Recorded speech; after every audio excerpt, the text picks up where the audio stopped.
Good afternoon, everyone. Yeah, pleasure to be here. So, my name is Ismael down to the third.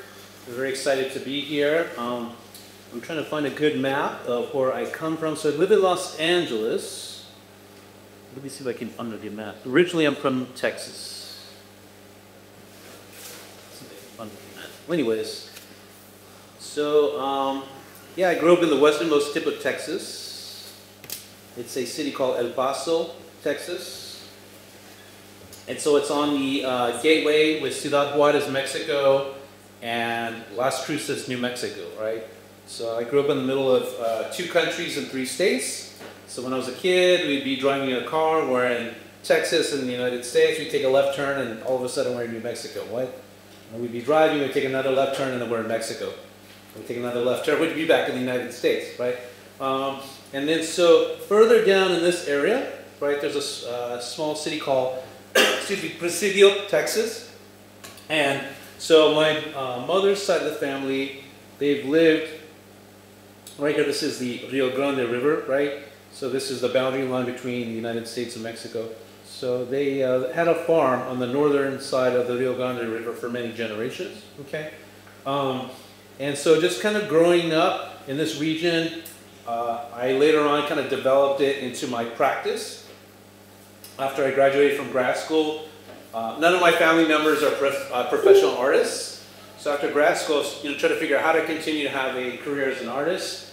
Do I go to the different galleries and see what's popular? I couldn't really make art that way. So I started trying to tap into something that had some kind of personal meaning, some kind of passion for myself. So hopefully that would translate in my artwork, right? None of my family members are artists, but I do remember that my grandfather on his farm, he had this glider swing in front of his house. So I thought, oh, he made that with his hands. He's a creative person. That's where I get it from. Okay. So when I was a kid, when we would visit my grandparents' home, I didn't like going there because it was like the desert, right? It seemed like it was barren. There was no TV reception. There was no radio stations. There was no toys. But later on, that became like a spiritual mecca for me. Okay. And so their property, it's on the banks of the Rio Grande River. And it's still owned within the family, but sometimes the property exists in Mexico, sometimes it exists in the United States, sometimes it exists underwater, right? Because the river, when it shifts, right, the boundary lines kind of change, right? So I don't know, there's something about that was interesting to me. I wanted to have some kind of poetic element in my work. It just seemed to have this sense of ephemerality, and it just kind of made me think too, like lots of times we're always trying to provide shelter for ourselves or our family or to own property to give us some kind of entitlement, but nature doesn't care, right? So anyway, so the place that I grew up in, I think kind of inspires a lot of the work that I do now, a sense of ephemerality, a sense of multiplicity. Where I grew up, people would say, are you Mexican? Are you American? Are you Mexican-American? Are you Chicano? Are you Latino? Are you Hispanic? It's like, what are all these terms to try to figure out who I am?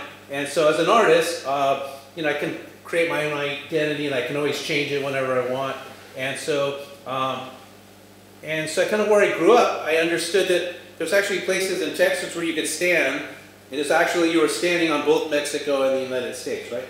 So I kind of just grew up with this sense of multiplicity. I kind of feel like most human beings, when we wake up in the morning, I think we have 20 or 30 different emotions at the same time, and they're always changing, we're always getting new ideas.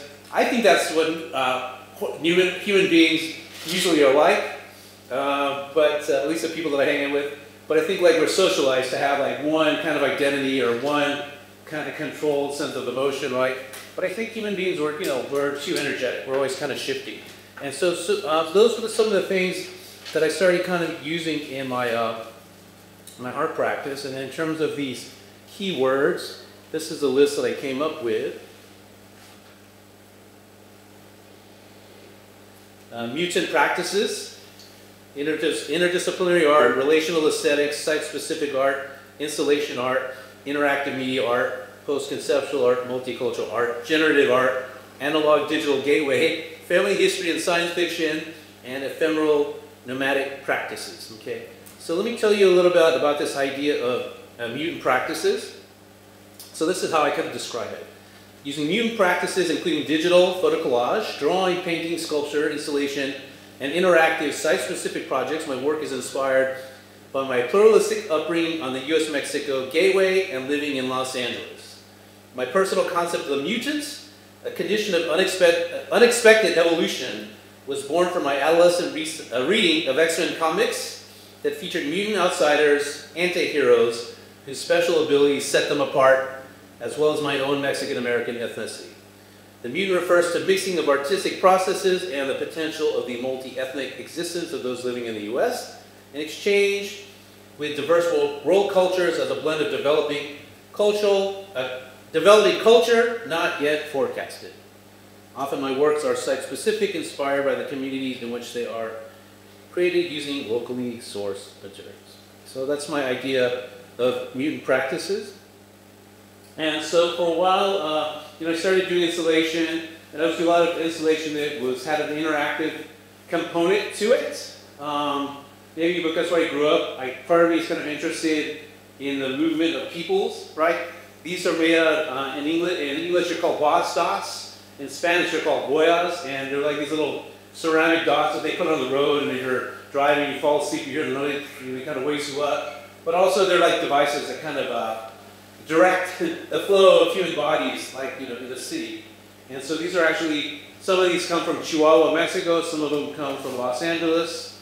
And so yeah, I was interested in making artworks that people could inhabit, could be inside of. This is a project that I did in Rome. It's called Neo-Kishkemo. So I grew up being interested in science fiction. So growing up in the desert, kind of near where I grew up, that's where they used to have, where they would test missiles, where they would, do atomic bomb testing. In the desert, there's always UFO sightings, right? So that kind of culture influenced me. So I was always interested in science fiction culture. Also, Gene Roddenberry, the creator for Star Trek, was born in El Paso, Texas. He didn't grow up there, but I like to cite, maybe El Paso as being the birthplace of this cosmology, right?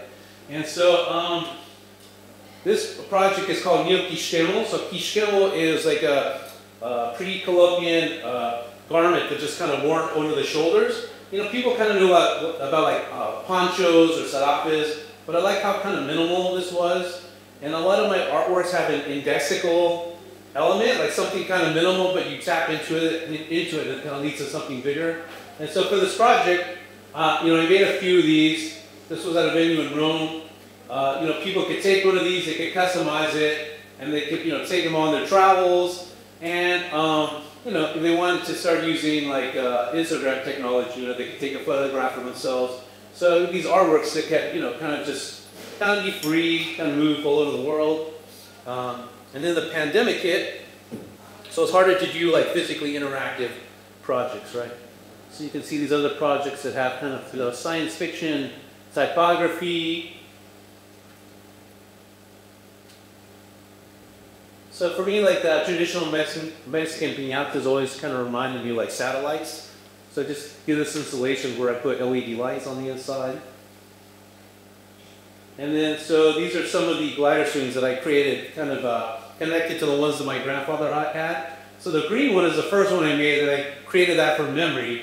This is the second one that I created.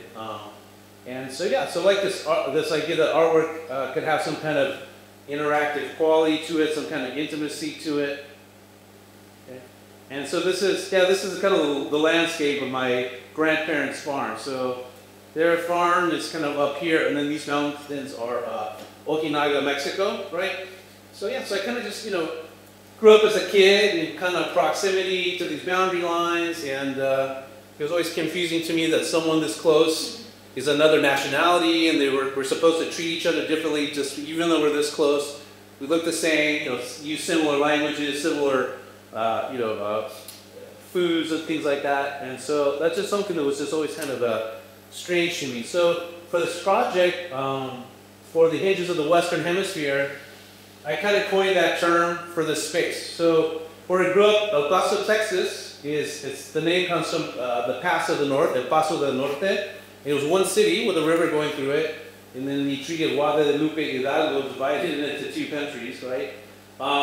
And so that area, there's like a valley. So it's the southern part of the Rocky Mountain chain in the United States. And there's a natural kind of geographic valley where peoples would travel through that for generations, because they'd be in the middle of the desert, there's this mountain range, and then there would be a passageway so they could, continue to follow herds when they're hunting, or, just kind of, there's a lot of indigenous, like, nomadic communities in this area. So that's why I came up with the concept of the hinge of the Western Hemisphere.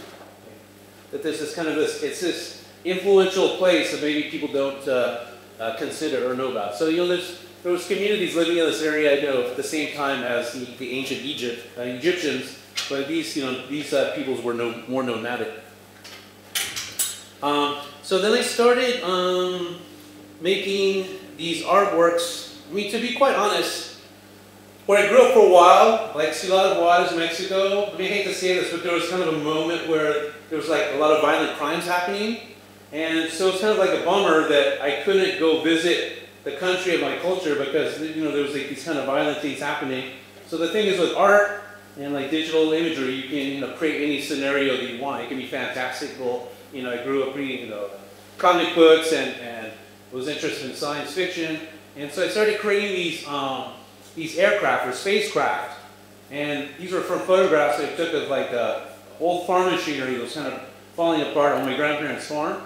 And then also for me, when I was doing these kind of flying objects, for me it was also like a gesture of, like an affirmative gesture, right? For me, I like this idea that, being an artist speaks to the imagination. I like this idea that, the imagination is limitless, and if you think about it, as an idea, right, the imagination can take you anywhere. And so, yeah, so creating these images, it's like you can kind of levitate things, go beyond the laws of gravity.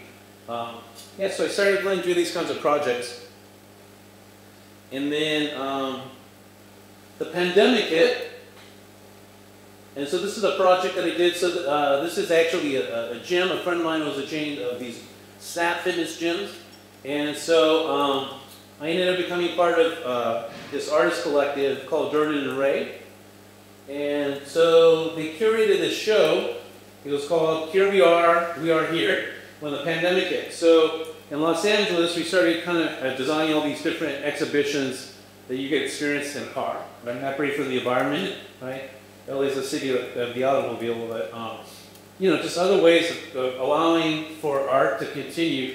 And the thing I like about this is I was able to have these up in the window for a few months, and it was just a nice attraction. So when my friend's business was shuttered, at least it would cause like a point of attraction, and people would still kind of be reminded like that this business was here. Right? You can still see this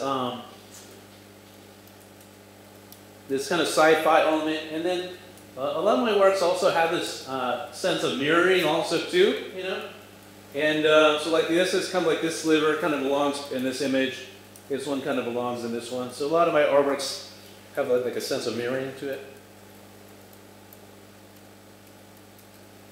So then I was invited to give a lecture at the LACC, Los Angeles City College. And at the same time, they said, would you like to do an exhibition with us? And I said, oh, sure, of course. As an artist, whenever they ask you to do a show, you always say yes, right? And so they said, well, you should contact Eugene Ahn so you can figure something out. So, this was during the pandemic. People couldn't visit a physical space. So I said, well, what are we going to do? Is it going to be conceptual artwork where I create an installation or a sculpture? It's in a room, it exists, people just can't visit it, and it's only like through imagery online. A lot of people started doing like Matterport 3D virtual kind of exhibitions, right? So we're trying to figure out different things that we could do. So my creative partner, Eugene Ahn, he kind of really liked the spacecraft that, that I was doing. And he said, what, these kind of images that you create, we could animate them. And we could even kind of come up with something where it's an online gallery, people can kind of interact with it and they can kind of manipulate or kind of move them around. I was like, that's awesome, yeah, let's do that, right? So we started this project called Revolutions Generators, okay? And so these kind of images are just like kind of simple, flat, kind of 2D images. I was just kind of interested in creating like a simple form that was like iconographic. And I wanted to see if I could create an image that could looks abstract at first, and then after a while, it kind of generates some kind of definitive meaning. And so this one is based on the turnstiles that you see back here. So these are kind of like the gnarly turnstiles that I would kind of have to go through when I would, travel to into Mexico. And as a kid, I hated them because people were in a hurry. They would like kind of shove you through. They were like metal. They were kind of rusty. It was like these kind of claws like scratching you, right? And so I feel that I feel that artists are superheroes, right? So I felt conceptually what I could do is I'm going to yank this turnstile out of the ground like a weed and let's literate it and release it into the air, right? So that's what these kind of forms are. And Eugene and I were also going to talking, what are some new ways that people can get engaged in a work of art, especially in a time when we can kind of gather physically, right? So we started doing this project called Revolutions Generators, and of course it's a play on word. It's a play on words in terms of like a revolution, like a moment of like social change, but also for the fact that there's spin. I'm going to kind of move ahead actually in the speaker. So you can actually capture that QR code on your phone. So if you want to do that, then the Revolution Generators will come up on your phone so you can kind of see how they operate. So if you want, I'll give you a couple seconds to do a screen grab. And this kind of relates to the project that we're doing at Altán Klamovka. So it's an installation, but there's also like a QR component. So yeah, it's this idea that you could also kind of own part of the artwork. You could take it, wherever you go. Let's take a look at some of the different permutations. So yeah, so we kind of did this project in a few different kind of variations. You see like two of the aluminum prints for the video. So yeah, so basically, whatever's on the wall, you can kind of animate it into the space around you. We did another project, so this is on the rooftop of the Bendix building, so that's where Durden and Ray Gallery that I belong to. It's in this building, and so we actually have like a drone camera, and so you could be standing almost like a magic carpet. You could be standing on this projection, and kind of in real time, you could see yourself as the drone camera went over, and then also on the actual video, there's QR codes, and you can capture them, and you can superpose the Revolutions Generators, for one place. So we took it one step further. So this was the project that I did with the new Čelem was I was in the space in Rome. I was really excited when I had a show because coming from the United States, I was like, oh cool, I'm starting to make connections with venues in Europe, But in the pandemic, I was like, oh man, there goes my network of connections in Europe, right? But after the pandemic, I was able to go back. And one of the challenges, or one of the creative aspects, when you have international shows, like how do you get the artwork there? So I could have designed this digital mural, and it's modular, so it all fits in a suitcase. And then also, I started incorporating these laser-cut images, right? So the kind of virtual images, the Revolution Generators, also became physical, And I like how these laser-cut pieces. It's almost like a version of drawing, right? And so it's important for you to see this because this is actually a strategy that we're going to be using again for the project at Altán Klamovka. And the cool thing is I was able to, I don't know, I always thought it was funny, like when you go to art fairs and you go to the bathroom and someone has like a sticker of their artwork on there so they can say that they were part of the Venice Biennale or whatever. So that's the cool thing about I have this augmented reality app. You could place your imagery everywhere. So, I have like a family swing in front of the Venice Biennale, over here at Documenta, also, floating in the canals of Venice. And then we also did, and this is what I was telling you about with the projector. We did like these interventions where you could, take your video, your artwork, and you're like projecting them on different architectural structures in Venice. And this was a test because it seems like in Venice they're very protective of their architecture. And so, so just kind of playing around with different ways of presenting, kind of works of art in a time where a lot of venues were kind of, shut down. And this was kind of cool. I went to Stonehenge, and it was kind of cool because I was using this, and I was telling my wife, I go, this is probably the first time in the history of Samarkand that anyone has done something like that at this place. And so, I don't know, that's kind of like a cool feeling as an artist, you know, because lots of times you make stuff, you don't know, how it's going to function. This was a show at Helsinki. So the thing I like about this project, it's very versatile, right? And we've been able to use it kind of multiple times. And then in terms of the logistics of being an artist, right? So even though it was in suitcases, I got all this work to Rome, but then I had to go back to LA and have these conversations. How are we going to ship y'all work back? And I said, well, maybe we could just let's stay in Europe and maybe we could show it somewhere else. So then we were able to get a show at this gallery in Berlin. And so this gallery is purely for digital art. So I don't really consider myself a digital artist. I consider myself more of an interdisciplinary artist, or maybe even a conceptual or post-conceptual artist, where the idea comes first, and then the materials in terms of how to express that idea come afterward. But since this was like a digital art space, the director, he had this online gallery called Open AR.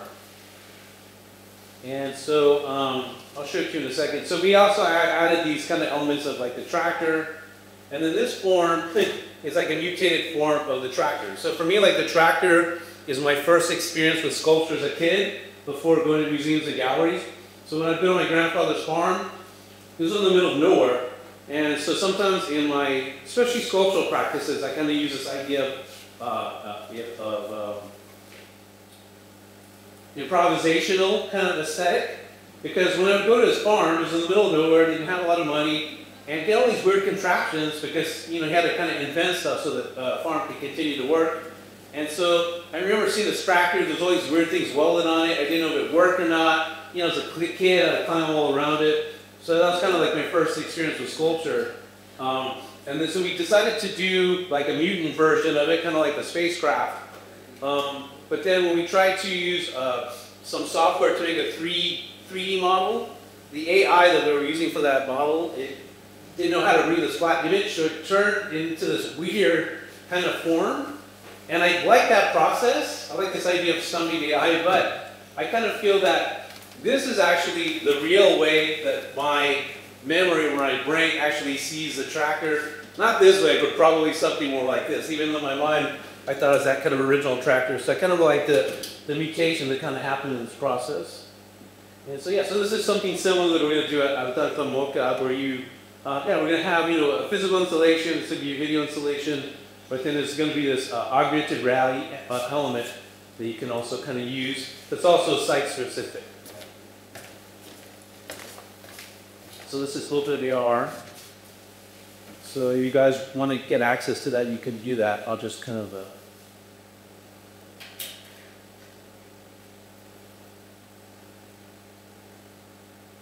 So let's do it. So this one kind of brings up the tractor.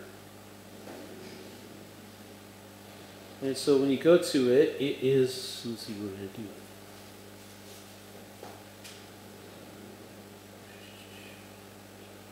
It's this one right here.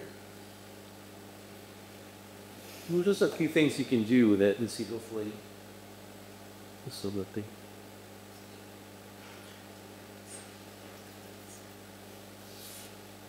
So you can just kind of play with it with like a video game, so you can just kind of manipulate it, kind of spin it around. Right? Or there's another feature.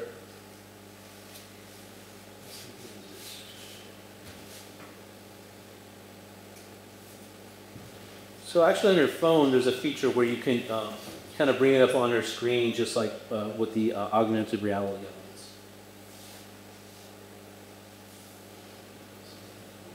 I can't do it on this because it's on the computer, right? And then the other one was the mutant one.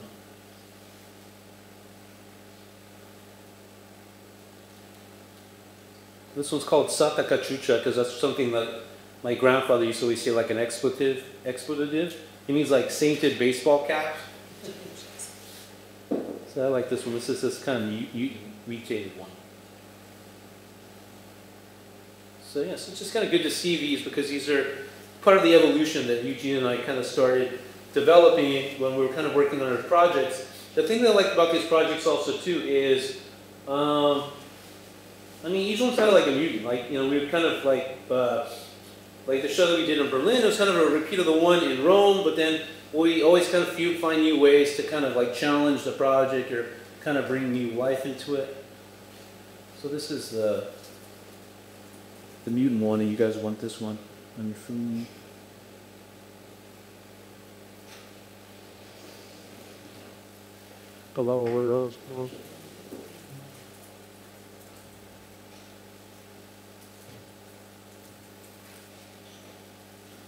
Try that again. And Ismael, now we have time 5 minutes after 5, and it's time for the. Oh, shall we see if Eugene is with us? Oh, yes.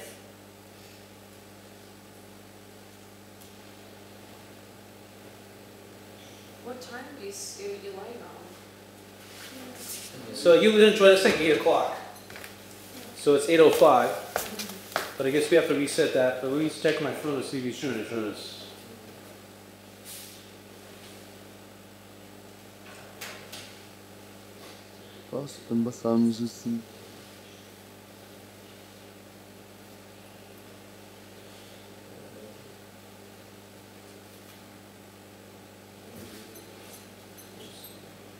So what I'll do once Eugene joins us, I'll just kind of skip ahead to kind of some of the imagery that kind of pertains to our new project.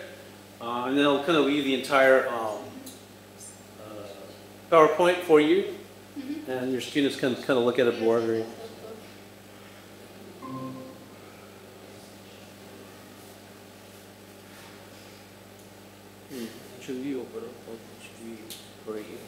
Okay, well, no, just text it. No, I can.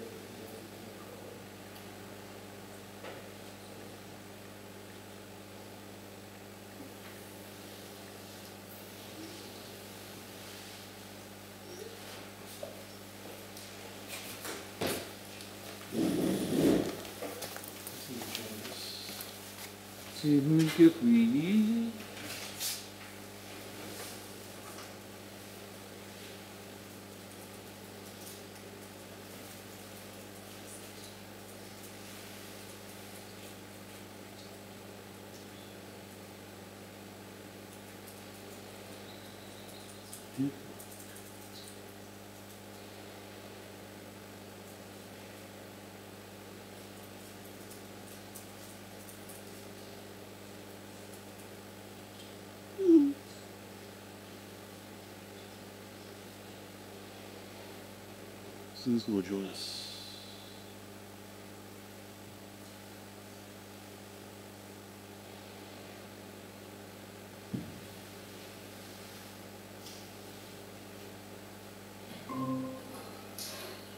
So, Eugene, good morning. Hello. Wait, are you in LA, or you just decided to put the Hollywood sign up in Arizona? I've been playing with the Hollywood sign as a trope, visual trope. All right. So basically, I'm just going to really quickly show them a few images from our current project. You know, just kind of telling a little bit of background of our other projects with Revolution Fair, etc. So, let's see.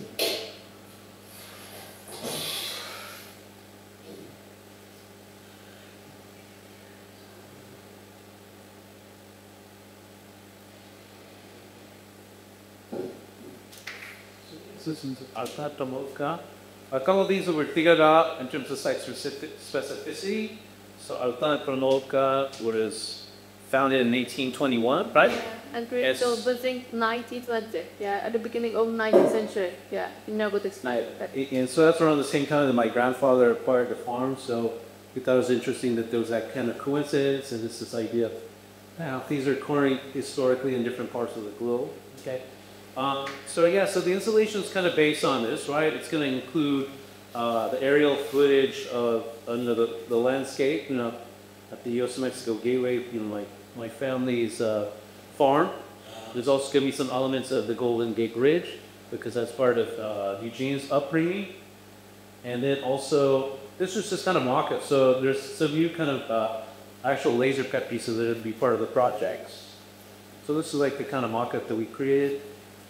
And so it's called the Hinges of the Western Hemisphere. This is kind of like a new design that we kind of came up with. So there's this kind of like this element of kind of roots. And the thing is, it's kind of based on a hinge, but you can also kind of interlock it and kind of create these different sculptures. And, you know, you can see the relationship between that form and past projects. And then, yeah, the augmented reality app, you're going to be able to kind of merge and superimpose whatever's in front of you. So if you're, you're getting, capturing the Altán Klamovka on your phone, it's going to superimpose it on another element that's kind of builds it to the app. Okay. So these are a few tests that we did. So there's Leica on the family farm. All right, so these were in Gilson. These are some tests that we did. So yeah, so this is something you can kind of play around with. So that's pretty much it. So yeah, so any questions for Eugene and I? Any comments, thoughts? Eugene, what is your background? Because we already know the Ismael background connected to textiles and pastel. Are you coming from the same region, or you have some different background you also reflecting in the projects? Did you hear that, Eugene? No, could you re-paraphrase that? Yes, so Daria wanted to learn a little bit more about your background. I talked about mine. So yeah, she was interested in learning more about you and yeah, your connections to what you're doing, what we're doing. Oh, okay. Just about me? Yeah. About you, yeah. Okay. So I, like Ismael, have a personal history that involves immigration. My parents immigrated to the United States, and so I grew up as a first generation of my family in another culture. So a lot of similar kind of experiences and perspectives I share with Ismael. However, it's like from the Korean diaspora and not something from the Americas. My upbringing involved a lot of being in nature, so a lot of things about landscape, space, and environment end up being involved in my work. Whether my work is very, very digital, very virtual, a lot of XR type of stuff, and it seems like it's a disembodied. The media might be disembodied from our real world, but actually my experience in the real world deeply involves the reason why I even explore this medium. So one of the elements in the interactives are going to be these motifs involving the Golden Gate Bridge. The backstory to that is that I personally have climbed Golden Gate Bridge maybe more than a dozen times, as well as other suspension bridges in the United States.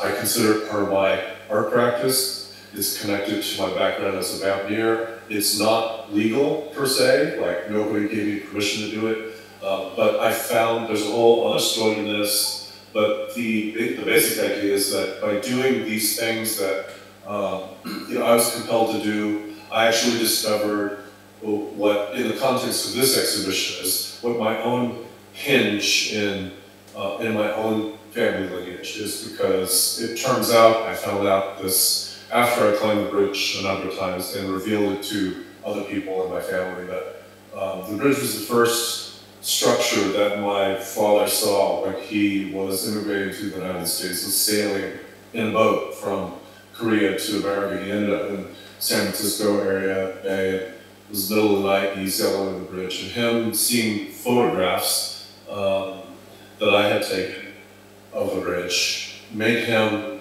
remember these things and share the story to me. So the idea of the bridge in this exhibit on the surface, in a literal way, doesn't seem to make any sense, but from a very personal place, as an artist and an explorer of land and a storyteller, it's deeply meaningful to me. And so one of the things about working with Ismael that I really appreciate is that we both get to excavate aspects of our own story and then bring them into these works. whether it satisfies like a surface narrative, it's not necessarily like the primary thing that's important to us. I don't know, so, I don't know, is that enough about me? Does that answer your question? Oh, this was very interesting, thank you. Yeah, thanks for that, Doc. And thanks, Eugene, also too. I mean, the cool thing, because this is the second time we've done this presentation, so we did it on Pulsit, and I thought it was kind of cool, Eugene, because you know what's been happening. He kind of joins the Q&A kind of portion, but I think it's kind of cool that I can feel what's been happening. If there's an audience that's like shy to ask questions, it's actually given us an opportunity to have a conversation, and I think it allows the audience to actually see what our process is kind of like when we're kind of working together. And so, like the story about the Golden Gate Bridge, you know, Eugene has told that to me before, but it's kind of cool, and maybe because the other talk you were at like it's 2 o'clock in the morning. So yeah, let's take, you're more vulnerable, I don't know. But you know, this is like the first time that I've heard him share this this kind of idea, story with audiences, which I think is pretty special, pretty cool. But the other thing also too, like the bridges, you did another project in Venice, Italy, because Venice, Italy is supposed to be like the city of bridges. So we thought it was just like an easy kind of metaphor, you know, like where I grew up also too, you know, there's a few bridges where you go into Mexico or come back that are supposed to be also like official points of entry, but there's a lot of people that, I mean, my grandfather's farm, like when it was a slow day, he had like a raft. And the people that lived in Mexico were his neighbors, and he would like charge them $1 to just take them back and forth across the river. But you know, this idea like a bridge is supposed to be something that brings people together, but also can kind of be like an obstacle. So that's something that we used kind of before, but we kind of felt, or it seems like it kind of works well with like, you know, like these kind of shared experiences. And I think it also kind of fits with the concept of like the hinge.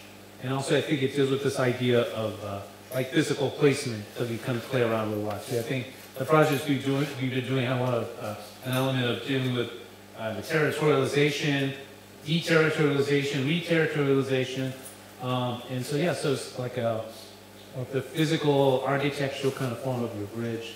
I think it's a good way of kind of grounding like physicality, and that's always something that's I always thought was interesting about Eugene's approach also too. You know, he is this master of like this virtual world, but he's very much about like the physical world also too, climbing these bridges, having to kind of figure out how to kind of navigate that kind of physical world. So I always thought that was a cool balance, but nice balance. But yeah, thanks, Larry. Any other questions, thoughts, comments? I had a question about AI art. Yeah. I don't know how to specify it exactly, but I have this feeling when it comes to AI art that I'm missing the communication with other people in the gallery or the gallery space itself. And after all, I'm just a lonely person with my phone. What do you think about that problem? Yeah, how do you feel about that usually? So I know that there's some installations where they have like the the VR headset. So that seems like really isolating. But I don't know, what do you think about that, Eugene?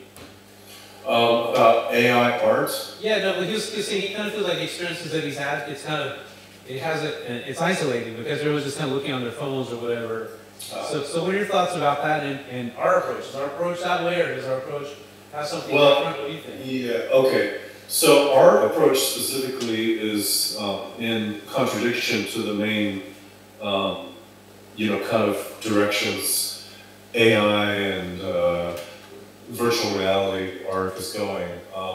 When you experience our interactive art, actually, it happens on your phone. So I'm deploying all our interactives in a manner using techniques and technology that allow the AR or the VR components to show up in your phone's browser. So there's a specific reason for that.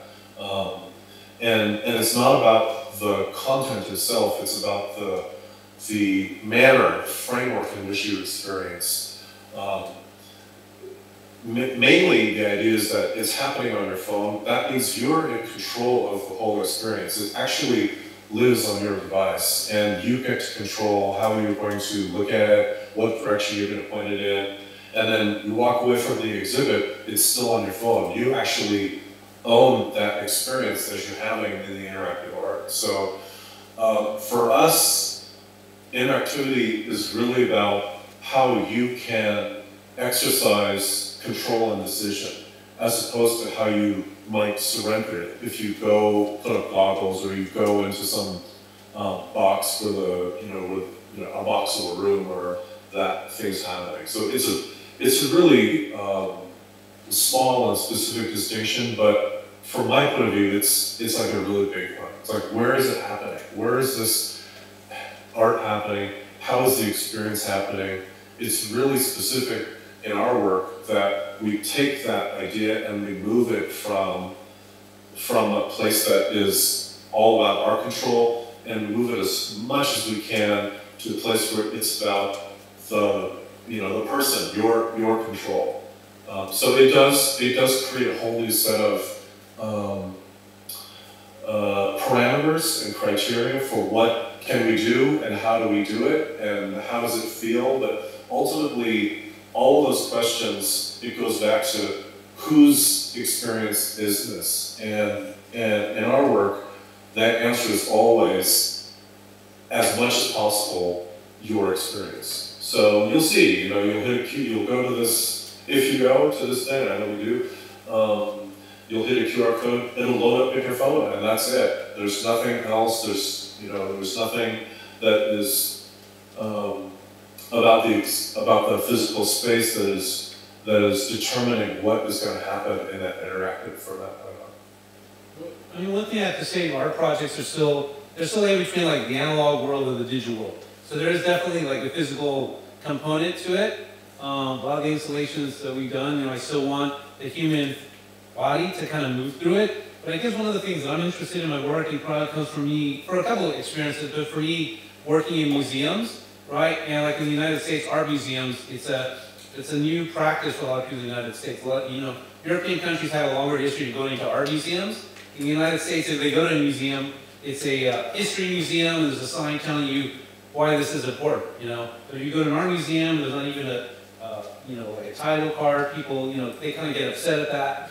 And so, and also as an educator also too. So I guess I'm just kind of interested, like when I was watching in the museum experience a work of art and also learning about like multiple intelligences and like theories of education, that some people are like visual learners, some people are oral or whatever. It was always interesting to me when they experience a work of art, what they think the rules are, do they look for the words first, or do they, they just, and so that's one thing that I'm interested in. My own artwork is having a lot of different inroads, a lot of different kind of layers to it. The way that we use like the AR, and I kind of feel like maybe Eugene is following my lead, you can tell me what you think, Eugene, but there's like a lot of like immersive kind of artworks where they're trying to, and a lot of AI seems like it's trying to recreate the real world, digitally, So an immersive experience where like those Van Gogh experiences, like, oh, you're inside of, you're inside of a, like a Van Gogh painting or whatever. So the way that we use it is just more, it's more iconographic, like that kind of revolution generators is create like an icon. It's kind of more, it's a little bit more abstract, I guess. So that's something that we're playing. But anyways, you want to move your head over there? Yeah. So just to, let's see, how do I So I'm trying to move, but I think the Zoom camera is following me. Anyway, this is somebody was asking, am I in LA? I'm not in LA, I'm in my studio, but this is, I just threw up an image of one of the pictures of these bridges on Prague, the Golden Gate Bridge, from, up on the Golden Gate Bridge, and it's a very rare, you will not see a lot of pictures like this.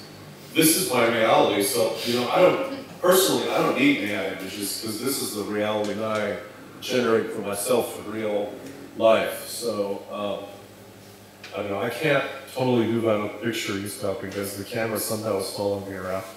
It's trying to put me in the center, so I move here and then it kind of jerks me back. So, but anyway, you get a sense. There'll be more images like this in the interactive, so, if you're curious about it, you could, I don't know, I guess like what you're saying, I guess there's, I mean, that's interesting also too. I think it's, I mean, because I think human beings still have the capacity to talk to each other, even though they're looking on the phone, you know what I mean? So you still have that kind of power, like, oh, what are you seeing? What do you mean? People can still do that. And I think people, sometimes you just struggle that, like, when they're standing in front of a painting, you know? They're both looking, they're standing next to each other, they don't discuss the painting for whatever reason. So I don't know why people, you know, that's just kind of up to them, their own kind of, their own kind of like situation. But yeah, you can experience it, you can tell us, yeah, give us kind of more feedback if you feel that like it's kind of isolating or, you know, kind of ways where it's kind of more open. But yeah, you have another thought on that? I mean, I think, you know, this surge of generated media and AI is actually like part of this culture of we are having less real experiences, and so if we have less of these real experiences for ourselves, we need that. The human soul needs experiences, and so if you're not doing it yourself, generating it yourself, then can something generate it for you? And the more and more I see AI imagery, you know, becoming the norm, the more it tells me, oh, there's a culture that craves experiences, but it's not either doing it on their own, generating them, or, you know, having the experiences, or even knowing how to seek it and having the opportunity. So what's your name? Dima. Dima? Yeah. So, so I think Eugene, I think had you were going to say something first, so do you want to? Yeah, I want to say that I really like your idea of letting the viewer own the artwork without actually buying it, compared to, like, for example, NFT technology. So I really like your idea that the person who visits the exhibition can now permanently own it, basically for free. Yeah, we can walk away with it, and not only own it, but also be an author, be a participant, be a user. But yeah, exactly. Eugene was like saying, it's meant to be a generative process, right? There's not like our installations aim for an opportunity to interact with it, and not necessarily like an end game. You know, I mean, like when you go see a painting, and this is the image, and this is what you kind of respond to. There's these components, but then also you can kind of take it further, right? So that's one way where we try to kind of invite the participant or user more, and not kind of isolate them more. So now you're sitting on the bridge, Eugene? Yeah, so I just put it, I found a folder of images so I could put them out in this backpack. So this is a view of the Golden Gate Bridge. We're about halfway up the Golden Gate Bridge looking down, and it's probably 3 in the morning, so it's dark.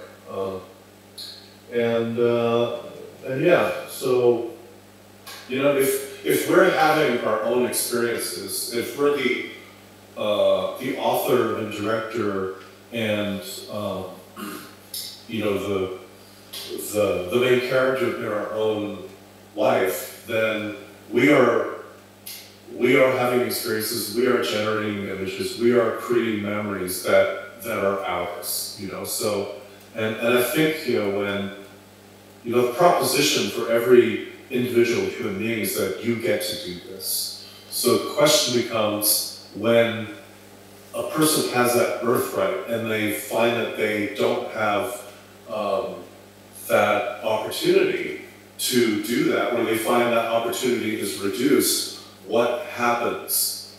And I think if we just step back and look culturally at what's going on across, you know, humanity and our civilization, there is a growing dependence on things to tell us what to experience, or how to experience, or even the experience itself. So why do we go to an art gallery and look at landscape paintings when we could just go out into nature and look at landscapes? Why does that happen? There are a lot of reasons, like historically, like art history will tell us all the reasons why that has become a fetish. And, you know, the fact that everybody has a smartphone now, it's not surprising that we have things like generative AI and virtual reality. What does it mean in terms of those frameworks, those mediums? What kind of experiences get delivered? I think the work that Ismael and I are doing are basically challenging they're kind of defending the position of the human and the individual in, in the onslaught of these new technologies. I personally love technology. I don't see it as a this or that kind of proposition. But I do think that if you don't approach technology understanding your position and your role as a human being, you surrender that, and then there's no role for the human being at all. Well, a couple things also too. I think our project. I think we're also sharing parts of ourselves also too. Like I'm allowing to have like video footage of my family farm. Eugene's sharing part of his experience of his upbringing also too. So there's that kind of exchange also. And I don't know, it's kind of like the conversation you're creating, Eugene, is interesting also too, because I was like, what is it about our culture that we talk like we have like a definitive answer to something? Like everyone's like, oh, is AI going to do this? Or, and so, I mean, the thing that I like about the collaboration that Eugene and I do, it gives us an opportunity for new things to always kind of change all the time. So I think, I think technology just gives us the opportunity for more options. And so, yeah, I think when you create art, I think when you live life, you're always creating new situations from moment to moment. How you interpret it, that's up to you. If you kind of like to categorize things the same way, even though you're having different experiences, that's one way of kind of processing kind of information. But that's what I like about our projects, and maybe there's room for the viewer also too, or when you're experiencing it, you can kind of experience it in different ways also too. And I don't know, for me, that comes from also like working in museums, like, this idea, well, I don't get this artwork, I don't understand it, like it's some kind of quantified kind of math problem or whatever. And so, yeah, so that's why I kind of like this idea that Eugene talks about, like a generative experience where you can also kind of be like a creator. You can always, hopefully, across, we try to create scenarios where we can. I hope that the participant can, continue to kind of use it in a new way. So that's something that definitely, I think we do when we're creating these scenarios. But yeah, I don't know, it's like when it is this conversation, oh, this is what IA is or isn't, or this is that thing about it. I think there's so many ways to use any kind of medium that, I don't know, it's just kind of weird to kind of quantify it. So it's just kind of interesting for me to hear that kind of AI experiences you had. And I have the app on my phone, you can try it out if you want to see, like how you kind of feel about it. But yeah, it'd be interesting for me to hear what kind of experiences you have and how you kind of respond to ours. Yeah. Yeah, I wanted to say thank you because, frankly, myself, I'm not often enjoying VR art and generated art because I personally don't like motive of escapism, just personal preferences.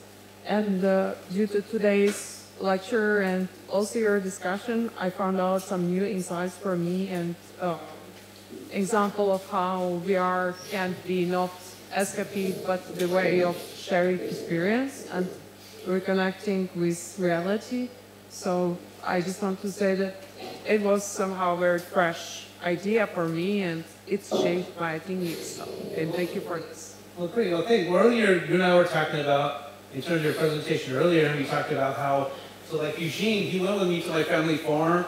So he's like probably the first person outside my family that I took there, and we used his drone camera, and you can actually see footage in the installation where he flew it into Mexico and flew it into the United States. I don't know if that's legal or not, but we got some really great footage, and and he got footage of the family houses like falling apart, right? And so I haven't quite done that yet. I don't know. It's like still kind of like I don't want to say like a raw nerd, but like Eugene was saying, okay, we took 3D photography of the house. If you want to rebuild a house digitally, you can kind of do that. So we kind of talked about that in terms of your own kind of practice and kind of restoring past traditions and things like that. But we came up with another conversation. Yeah, but it's not the actual thing. It's not the real thing. But I don't know. I think we're also talking about like the power of the memory of the thing also too. But thanks for that. So, I'm enjoying this conversation. any other comments or questions or thoughts?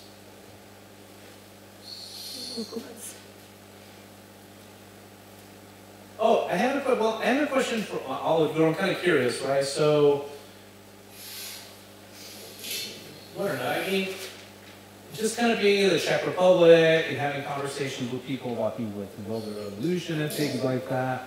I don't know. I'm just kind of curious if any of you, I don't know, what kind of thoughts you have like on the culture of the time now here in the Czech Republic. Just because, I don't know. I was kind of curious because like my culture, my upbringing, it's like a mixture of kind of different cultures that kind of like fluctuate and things like that. And I'm always interested in when I meet with students, like what their interests are in their own artistic practice, right? So I don't know, I'm curious. I mean, so Dario said you're first not so much into digital art and reconsidering it. Is there any of you that are really into digital art? Or, I mean, I'm kind of curious, like this conversation, does it connect to maybe some things that you're thinking about? I'm seeing some conversation. I'm not sure. I like digital art. I don't mind that. It's not my like biggest preference, but like I don't have another opinion now because like I like that even before. It is interesting and like I'm open to any art. I'm so but if I don't care about the media, but about the concept of the art of all skill. So if it is shitty painting, it's shitty painting. If it is shitty audiovisual art, it's shitty audiovisual art. And also if it is good piece, it is good piece. I don't preference. I compare any. Yeah, well, I mean, I just have to say, like, working with Eugene, like, I've always, you know, like, I grew up with, you know, video game technology, I took classes where, you know, like, the beginnings of, like, 3D animation and things like that. But, yeah, like, working with Eugene, it's kind of cool, because it's, like, it's able to take my work into, like, new places I hadn't thought about before. And I don't know, it's kind of exciting. So, yes. So, any final thoughts, Eugene, in terms of what we're doing or our show, besides, of course, inviting everyone? I'm really excited about it. There's some things happening in the interactives which we've never actually done before, and they actually involve like the artifacts that we're incorporating from Prague. For instance. I was planning to actually be there this week, but circumstances dictated otherwise. But one of the things that I had intended to do during this week leading up to the opening was to go, basically like the field work that I do, Ismael was saying. We went to Presidium and did a bunch of things. I was basically going to do a version of that and then acquire certain things like footage and captures and whatnot of the area and incorporate it into the interactives. I'm actually just still doing that, even though I'm over here. Here being where I am now. Actually, this is a picture of the Brooklyn Bridge. When if you can see here, that's the Twin Towers. So that kind of, the picture is historical in a sense. But anyway, so there's some stuff that is in this interactive, the way things are portrayed and the way that you get to interact with them. We've not actually formally done previously. There's sort of new techniques that have really arisen literally in the last couple of days because I'm here and not there. And the idea that I have in my head of how would this present and how does it show up in this, in the interactive space. It's because of my physical location, it's influencing how things are going to present in the virtual location of the interactive. So that's been interesting for me to actually discover and say, oh, this is something real. It's in other words, interactive art, things that we're doing in the digital space is not entirely theoretical. It doesn't just exists only in the mind and then come out of the mind through code and it's not disembodied from reality. It's actually quite embodied with reality. So the reality, in terms of time and space and state of mind, completely influences what will happen in the digital or virtual reality. There's no doubt about that. That's been my experience from day one of trying to see how the two worlds interface with each other.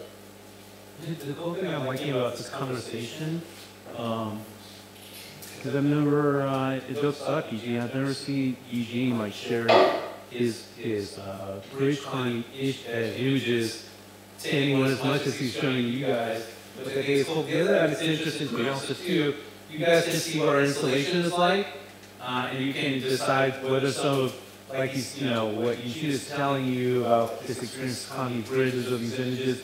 If you feel that it connects with the artwork or not, and if you feel that it's, like, I know that it's going to be included, but if you don't feel that it's connected, which I think will, it's just interesting to me. I think this is a moment to also maybe think about maybe your own practice, but also artists, like what kind of feels or ideas, even though it may be not seem evident in the artwork, but what are some like things behind that kind of feels it or whatever. So, does that make sense, Eugene? Totally, and actually it's great. These kind of lectures that we do, these discussions are great because when something comes up, like the fact that it's nobody's ever seen these pictures. It's true, I never showed these pictures, but I happen to be working with them right now, figuring out how to incorporate them in the interactives. This is a picture of the bridge in Portland, and this was talking about like new interactions with people. This is the first time I climbed a bridge and had allowed somebody to observe me climbing the bridge. So the guy who's observing took the picture, and if you look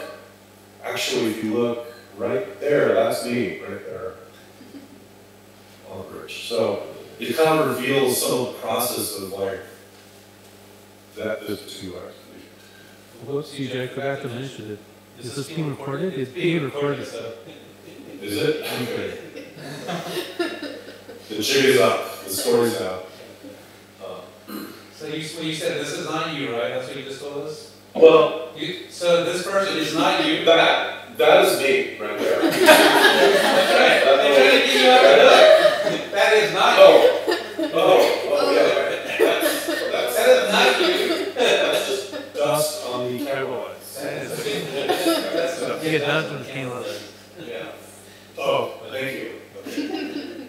We'll just edit that last section. That's okay.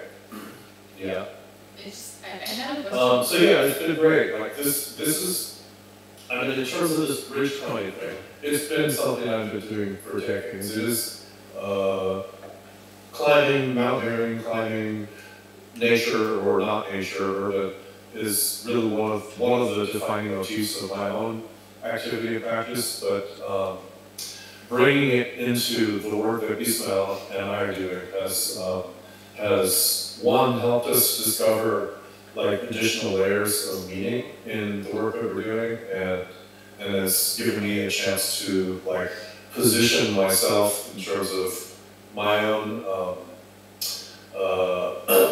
perspectives and my own objectives as an artist and as a person who wants to create images and create work and share experience. And so you'll see in the interactives, the main goal of the interactive is not to like present you with like some kind of overwhelming experience. Like I don't create these things to make everybody become couch potatoes, right? Like where you're just sitting there taking it all in. Like if that was the goal, we wouldn't have to do an interactive. We'd just make a movie and you just sit there and you watch it type of thing. In order that medium where it exists. What we're trying to do is create experiences and engage you and have you discover in some way that you are bringing something of your own into the space of the experience to finish the meaning, to complete the meaning of the experience. And that's like the key to it. And then you could take away the interactive, and if that's all we're all doing, if all we're doing is finding reasons, finding the things in ourselves, and finding the reason in the moment to have it all be present, then we're actually better versions of ourselves as human beings. And if we have computers to help us do that, then great. If we don't have computers and we're doing it anyway, then great. You had a question, so I mean, it's just, I'm kind of fascinated by the bridge climate. Like, how do you even get started on lining the bridge? Like, are there the safety nets? Can you just, how does that work? Like, I can't imagine the logistics that happen. well, so the question is the fascination of you climbing bridges, and they wanted to know how you got started. Okay, the short story how I got started is, there's two things of that. One is, actually goes back to this image. So there we go. This is the Hollywood sign in Los Angeles. And I was climbing it one night with a friend of mine, and so we were on different ladders looking out in Los Angeles. It was, a great experience. And being in that location, in that moment, my friend told me a story. He started telling me a story of him growing up in the San Francisco Bay Area and walking home from school, walking up and down the hills, and seeing the top of the Golden Gate Bridge poking out, as he was going up and down the hill, and wondering as a child what it would be like to be on top. So, actually, this image here is emblematic of the start of my own quest to climb the bridge, because I thought, wow, that's a really interesting question. Like, what does it look like to be on top? And then, based on my own experiences and tool set, it was like, well, I'm going to find out. So that's part one of what started it. Part two is that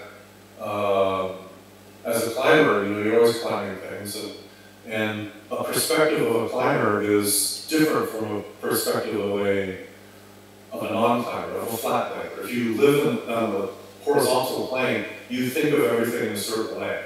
But if you add the vertical plane to the way you think everything can exist, all the rules are different. And sometimes they have nothing to do with each other. So one of the things that I appreciate about Ismael is that, when he talks about mutant practice, or he talks about being of more than one kind of place, that I have that experience, on a number of levels, but also climbing gives me that experience because I live in the horizontal plane, but also I have a practice and a skill set that lets me experience the vertical plane. So as that kind of person, if you don't get, if you can't breathe, you're going to die, right? So if you can't walk around, then you're going to lose your sense of balance and proprioception. If you can't climb, you're going to lose all that. So there was a time where, for work reasons, I was stuck in the city a lot. I was in LA a lot, so I just started feeling like I have to climb things. And so I just started climbing buildings because I couldn't, I didn't have the same kind of access to nature. So in the vertical plane reality, I would go to nature to practice that, but unable to go to nature, I still had that vertical plane kind of understanding, so I just transferred the idea of nature to urban, and then I just started climbing buildings. And so when those two things came together, basically it was like, I gotta climb things, I'm climbing buildings. There's this guy who thinks about on the top of the bridge, what was it like being there? And so I just started figuring out how to do that. And it took me a number of months to do that. Eventually, after we'll call it research, then I got the view. It turns out after I climbed it and understood, experienced the view, I started climbing it a couple times, and then I contacted him and said, I figured it out, I know how to climb the bridge, I've done it several times, it's repeatable, it's safe, I'm a mountaineer, I have all these things, training, blah, blah. And I explained everything, great sequential detail to him, to the point where the detail was so current and real. It was so real, he said, I'm not going to do that. That's absolutely crazy. There's no way to do that. So I just kept climbing it for myself. And eventually I just kept climbing it, taking more pictures, and eventually he did climb it. So So, like a story for him, an imagination in childhood, got to find, you know, the end of the circle as a result of him sharing that with me. I don't want to say as a result of me figuring out how to climb it. It's actually him sharing that story with me is what started this whole thing. And I was just something along the way in that circle to help it find its way back to itself. I mean, there's something else I had to comment on. Yeah, I've climbed all the sign Altán too, but I've never climbed the Golden Gate Bridge, or at least that will be my claim for supporting. At least the climb things until airport. So, you know, I had to go. But I started climbing things mostly out. See, I never knew this about you. But, yeah. So you're going to keep it fun glaze. He's inside information of the art. Yeah, this is a very revealing talk here. So how are we doing? Like any other questions, any other things you want to interject knowing about our project and want to show the students? Or? I think that we were very successful and it was very fruitful discussion now. Well, what I would... I mean, Ismael, SCA, and then invite our students for the opening in Altán Klamovka. Yeah, well, I was going to say, I mean, hopefully you guys can come and hopefully you can invite your peers and, yeah, come check out the installation. And how many of you guys have been to Altán Klamovka? Nice. So, yeah, this is a good opportunity. You know, like an amazing curate that's comes up with. When is it exactly? It's going to be this Friday. It's going to be from 5 to 5, yeah, 5 to 7, and so we have the reservation and pop there. It's one of the unique space also. Okay, thank you very much for perfect lecture. Ismael and Eugene, and we will see again in. Yeah, Eugene's you're gonna join us virtually for the opening, right? Eugene? Yeah. So you can talk more about AR stuff or climbing stuff. Or... And thank you very much for your energy, Eugene. Yeah, Eugene, you and I will be in touch too, but to get some updates for our progress. Thanks, you guys. Thank you.